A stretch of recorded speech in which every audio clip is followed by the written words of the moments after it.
Hello, welcome to Amethyst Star Crafting. My name is Jane Allmark and I'm a UK independent Stampin' Up demonstrator. And today I thought that we would do some colouring.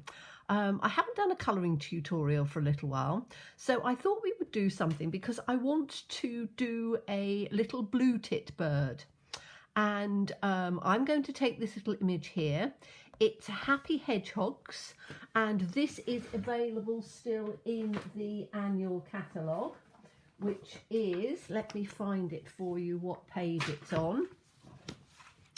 It's on, because I can always look up in the index on the back. So it is, if I can get this, come on, our page stuck together. Happy Hedgehogs. Happy Hedgehogs are on page 70. No, they're not, are they? Happy Hedgehogs, page 60. Okay, so in the annual catalogue on page 60, there we go. In fact, I put a sheet in there. It's this little one here, which, as I say, is absolutely lovely. It's only £17 and you get 9 photopolymer images. It's just a lovely little set. I've used it lots and lots. The annual catalogue will be finishing at the end of April, so we've only got a short while to go with it. So if it's one that you've missed, it is a lovely one for just adding little embellishments and things onto different cards. So that's what we're going to do today, and we need to stamp it out in Memento. So let's take the little image, which is, this is the bird. I do like doing little images and then cutting them out and having them as embellishments on cards and things. So the nice thing is you can do it with a tiny little scrap. Photopolymer, let it rest first, pick it up with the block, and then we're taking the Memento ink because that is a water-soluble ink, and we are going to be colouring it with our blends, which are acrylic markers. So we need to just pop this little image in on here. There we are, and now we've got our little image. Now, I always, if I'm doing a lot of colouring, I will allow it to dry for a while, so that there's no chance of it smudging at all. Once it's dry, it won't smudge at all. So I have done one earlier on, and you can see this one is still a little bit, if I show you, I don't know whether you can actually see it, that's still a little bit wet. That you can see, hopefully, has dried completely. So this is the one we're going to be working with.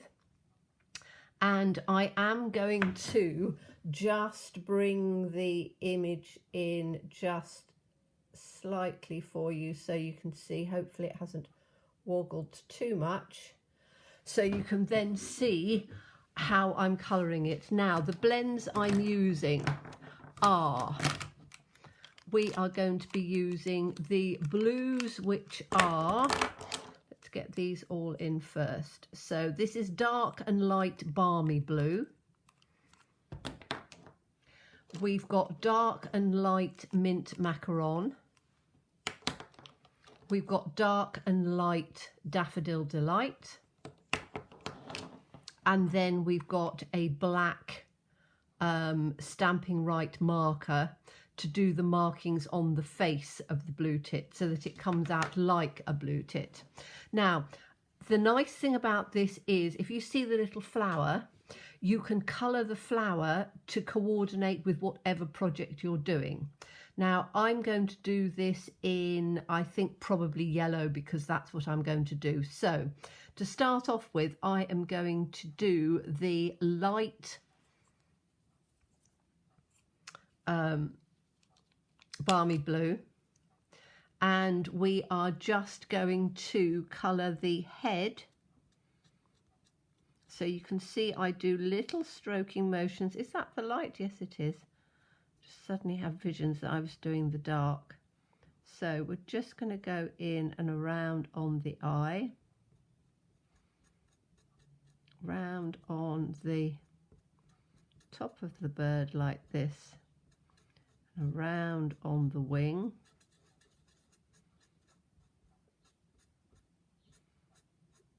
take it out.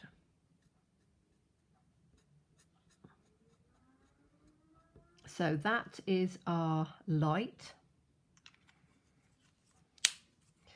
Then I'm doing the lights all at the same time, and the reason I'm doing that is because I want the colours to be able to blend in. So the bottom is going to be the light Daffodil Delight. So you can see when I come up to the edges, I do little tiny sort of dots because I don't want it to go across the edge and bleed. So I sort of build it up. So that's our light and our dark, and I'm just going to touch the beak in with a little bit. Okay, so that's very one-dimensional. So now we need to take in some of the dark. So we're going to take the dark on the Balmy Blue, and we are going to take that in across round on the bottom here, a little bit round over the head, so that the inside of the face is light. Then we're going to take it down and round on where the wings are, underneath the wings, and down in on the tail. Just bring it up just a little bit, so we're just taking it down in on the bottom, in on here. Then we are going to take the dark Daffodil Delight, and we're going to take that in underneath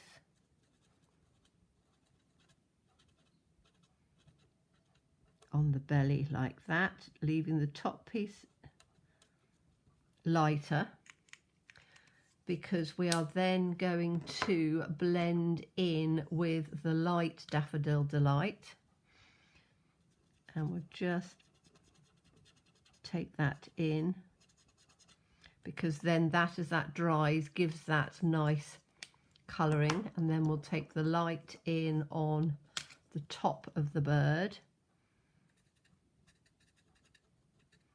just blend in all those pieces again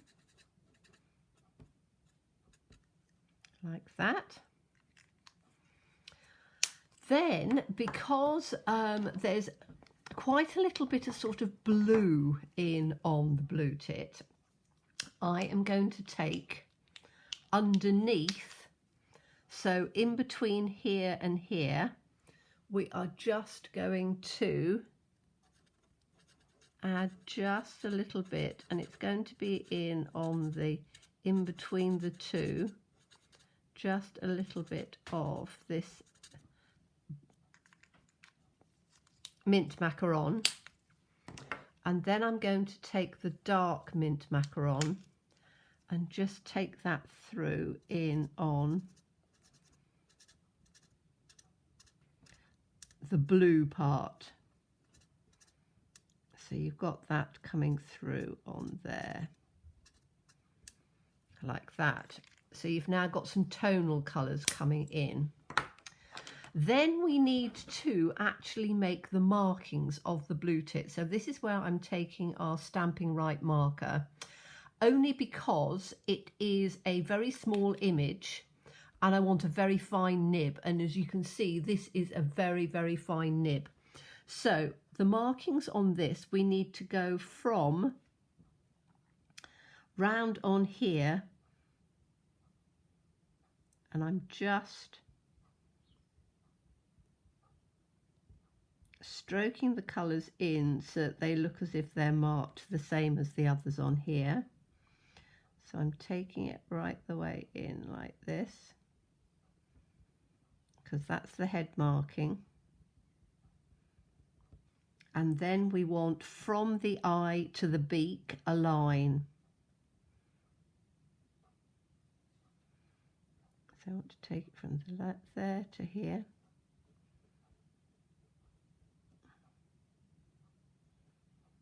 And I'm going quiet because I'm concentrating on the colouring. Then we can build this up again a bit. And then we just need to bring it in over the top on the head.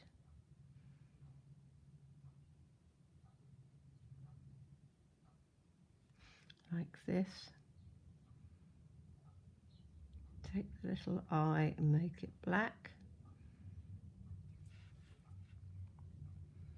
Bring this in down on here just a little bit more so it goes up on the back of the head. Like that. And then I just want to take the pale blue in here and just give that just a little bit more of a colouring in down on here to brighten it up a bit. And then I'm going to take the colour lifter, which is on here, and I just want to lift a little bit just in underneath here. So this will actually lift it and take it white, because the underneath on here is white and there's a little bit of white just in on the wing. So I'm just going to lift that out, and I hope you can see that's giving it a bit more white, shall we say. Now what I wanted to do was to show you, let me just have a little look in on here. Okay, so that we've got to do our little flower in a minute, but that once it dries, I'm just going to show you a picture of a, let me just put it in on so I can show you on, just in case you don't have the same sort of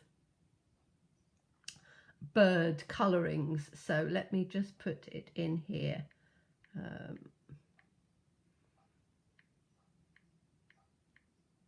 There we go. And images. Okay, and then take it in like that, or go back, hold on, let me just go in. Okay, so if I come in like that, that's what a little blue tit looks like. Okay, so if you can see on there, we've created a relatively accurate blue tit. And obviously as the blends dry, they will lighten up a bit anyway. So I'm just going to do this little flower. All I'm doing for this one is I'm just doing a little yellow buttercup or something similar. So we'll just have, that's the light, and then all I'm doing on this is I'm going to take the dark and do the center of it and just coming out just a little bit like that. And then I'm going to take the dark mint macaron and just do that. There we go. Whoops, the little leaf like that. Okay, so if we then look at fussy cutting it, now let me just come out again. Hold on, so I'm going back out. That's better. Hold on, it always woggles on my screen, so I'm just taking it back. So what I'm going to do now is to just very simply fussy cut it out. So you can take wherever you want. Paper snips are probably one of the best things because you can turn the paper quite well, but I always try and leave just a little bit of a border around, because you're not going to be able to go around really tiny weeny little bits, and I probably wouldn't want to. So as I get round to little bits like this, I just turn it so I can then just take it up, go around these little bits like this. And I know quite a lot of you are turning around and saying that you struggle with fussy cutting. So I just wanted to show you that it is a matter of practice. I'm no expert, and as I say, I don't mind having just a little bit of, you know, white coming out. Like on here on the stem, I'm leaving it quite wide, which, you know, it doesn't really matter. And this is quite a little image, so, you know, you can sort of turn around. You can see how I'm turning my the cardstock rather than turning my scissors. So I can turn it right the way around here and right the way around here. So I'm using this hand to turn it, and then just cutting with the scissors round on here. So when I get to this bit, I turn it right the way round and then take it out like that, turn it round, and then just do it. And I'm doing it relatively quickly. I would probably spend a little bit more time. Just take that little bit up there, like that. And there we've got our little blue tit. Pick him up like that so you can see. Coloured in beautifully. And he's still a bit wet. So this is one that I did yesterday, and you can see the difference of when it's completely dried. The colours do go in really rather nicely. So that's one that I did that's completely dried. But I think that they make really pretty little embellishments, and it just shows you that you can do whatever bird you want. I've done robins and things, but I think a little blue tit is really rather nice. So I hope you enjoyed that. I will be putting it on a card and showing you how to build up the card and add the embellishment. But that's for another video. So please subscribe. And hit the notification button and leave me a comment. It makes a huge difference in my channel's performance if you do that. So I'd really appreciate it if you did. But thank you so much for watching me. As always, please stay safe and well. Please be kind, and look forward to seeing you again soon. Bye-bye.